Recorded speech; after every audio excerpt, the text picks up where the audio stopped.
So now we got the Chandler calling for a McGregor fight. This is a good opportunity for both guys. I think there's a high chance that Conor could come back and look phenomenal against a guy like Michael Chandler, skill-wise. Don't get me wrong, Chandler is a powerhouse. He connects.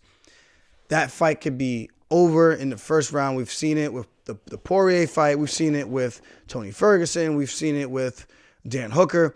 The guy's a tank. When he hits you, people will go to sleep if he gets full-on connection. Even the Gaethje fight in that first round before Gaethje started to really, really pull away and show his technical superiority in that scrap. Fighting with his hands down, Gaethje fighting with his hands up, Gaethje moving his head, working the body, working the legs. Big difference.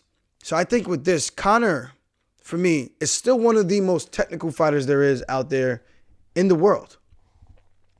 The difference is when he fought at 45, look at the variety of skills and techniques that he would use in those scraps versus what he's doing today.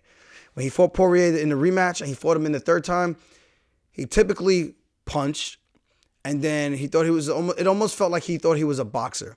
And then in that third fight, it looked like he suffered some injuries from the kicks in training. And then him going to the kicks over and over and over, them getting checked. If he does come in with a previous hairline fracture, easy way of opening the floodgates for a catastrophic injury like he had where he snapped his leg. Doctor stoppage. So what I'm getting to you guys, what I'm saying right now is, I think Conor could come back and actually beat, which I would say, his second guy at the 155-pound division. I don't know if he's going to come down from 170. From what I understand, he's not in the testing pool anymore. And hear me out. For him not being in the testing pool, it raises a lot of red flags. But then you got to also understand he had a major injury, major surgery, and that's going to require a lot of rehab. Now, if I'm Conor or any athlete, here's what I'm saying to myself. How much is it worth for me in the long run to not take care of my physical health, mental and physical, but mostly your physical, because I want to play by the rules of USADA and not give my body the best opportunity to recover from a surgery. Not looking for a performance enhancer, but I'm looking for the best way to recover so that I can get back to gameplay. And when I'm done and I'm retired, I won't look in the mirror and be like, I'm mangled because I chose to play by the rules. Even though it wasn't an enhancer, it was to speed up the recovery and to make sure I have a strong enough recovery after such a devastating injury like that. And this is something I contemplated with my shoulder. But I didn't know back then. This was in 2013. I had the surgery, and people were telling me about this. And I asked multiple questions from like different people who I suspect might know more about it. And what deterred me from doing it was not knowing the long-term effects of what it would have on my body. Would it make it easier, make me more injury prone? Would I be strong for just a moment? And then if I stop using this stuff or whatever it is, I think it was HGH they recommended. If I stop using it, would my body fall apart like Mr. Potato Head? No pun intended. But you just don't know. I don't know enough about that type of stuff to make an educated decision on it. But thankfully, I did it all natural and just did regular PT. Time took its course, stayed on it, strengthened it up. And thank God my body physically is strong enough to maintain the integrity of the procedure years later. So I look at Conor, I'm like, this guy's a tank. There's no way he's making 55 anytime soon. So let's say he gets back in the testing pool. Now he's back in the testing pool. It's going to be within 6 months before he can fight, right? So when could he fight? Sometime next year. November? This almost May or June. I think he would probably try to fight sooner than that because I don't know if he's in the testing pool now or previously was. But that's probably when he would be able to come back and make a return. So what I'm saying is I still think Conor is a very dangerous guy. You have to raise the eyebrow wondering, like, what did he do in his off time that he was outside of the testing pool? That is a talking point. and it's fair for anyone to bring that up. Whether or not it would change anything, I don't know. I do think he's a little bit more superior when it comes to the striking department than Chandler, but Chandler hits like a freaking tank. Chandler's got the wrestling. He displayed that against Dustin Poirier for the first time that I think we've seen in his entire UFC career. If he goes out there and fights smart and stays focused for 25 minutes, because obviously that's going to be a main event fight, good things could happen for him, you know?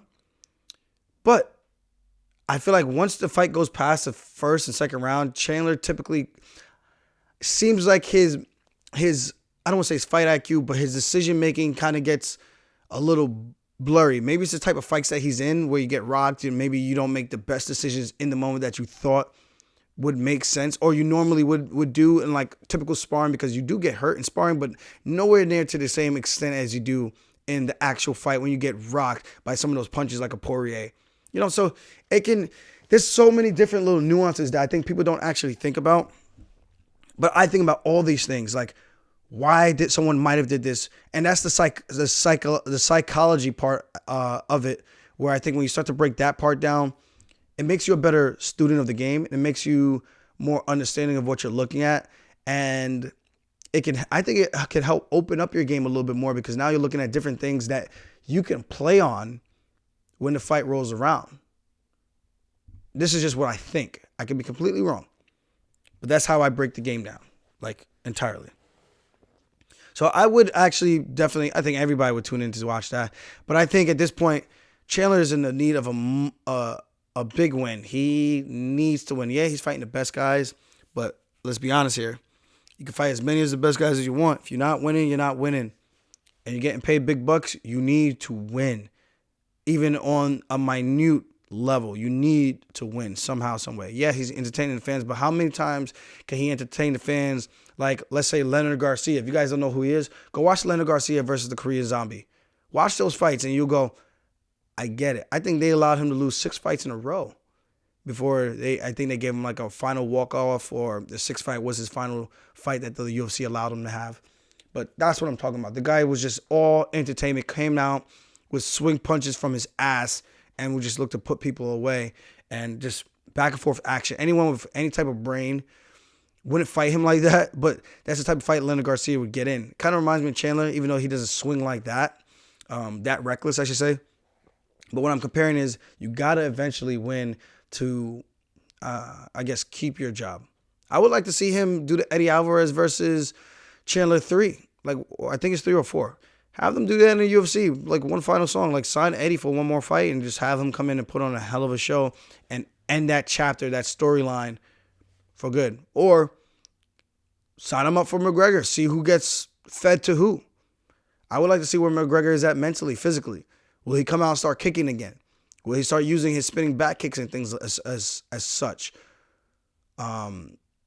His oblique kicks, his hook kicks. We all know he can box, but when he mixes it up, that's where he's very, very dangerous, especially when he throws that long teep.